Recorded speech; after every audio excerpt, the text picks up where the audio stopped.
ಜನವರಿ 25ರಂದು ಚುನಾವಣೆ ಆಯೋಗ ಒಂದು ಇವತ್ತು ನಿರ್ಮಾಣ ಆಗಿದ್ದ ದಿವಸವನ್ನು ಭಾರತ ಚುನಾವಣಾ ಆಯೋಗ ಮತದಾರರ ದಿನವನ್ನಾಗಿ ಆಚರಣೆ ಮಾಡಬೇಕಂತ ಆದೇಶದಿಂದ ಇವತ್ತು ನಾವು ಬಸವ ಕಲ್ಯಾಣ ಮತ್ತು ಹುಣಸೂರು ಎರಡೂ ತಾಲೂಕು ಸೇರಿ ಇವತ್ತು BKDB ಸಭಾಭವನದಲ್ಲಿ ಮತದಾರರ ಜಾಗೃತಿ ಬಗ್ಗೆ ಒಂದು ಎಲ್ಲ ನಮ್ಮ ಬಸವ ಕಲ್ಯಾಣ ಗೌರವಾನ್ವಿತ ನ್ಯಾಯಾಧೀಶರನ್ನು ಕರೆದು ಇವತ್ತು ಒಂದು ಕಾರ್ಯಕ್ರಮವನ್ನು ಏರ್ಪಾಡು ಮಾಡಿದ್ದೀವಿ. ಈಗಾಗಲೇ ಜಾಥಾ ಸಹ ಮುಗಿದಿದೆ. ಭಾರತ ಚುನಾವಣಾ ಆಯೋಗದ ಉದ್ದೇಶ ಇಷ್ಟೇ,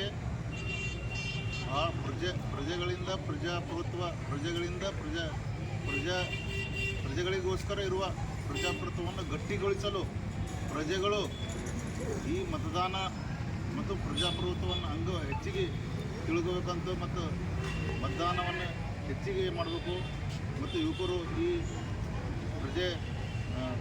ಏನು ವೋಟರ್ ಲಿಸ್ಟ್ನಲ್ಲಿ ಯಾರು ಪ್ರತಿ ಅರ್ಹ ಮತದಾರರನ್ನು ಬಿಟ್ಟು ಹೋಗ್ಬಾರ್ದು ಅಂತೇಳಿ ಇದೊಂದು ನಾವು ಅಭಿಯಾನ ಸ್ಟಾರ್ಟ್ ಮಾಡಿದ್ದೀವಿ.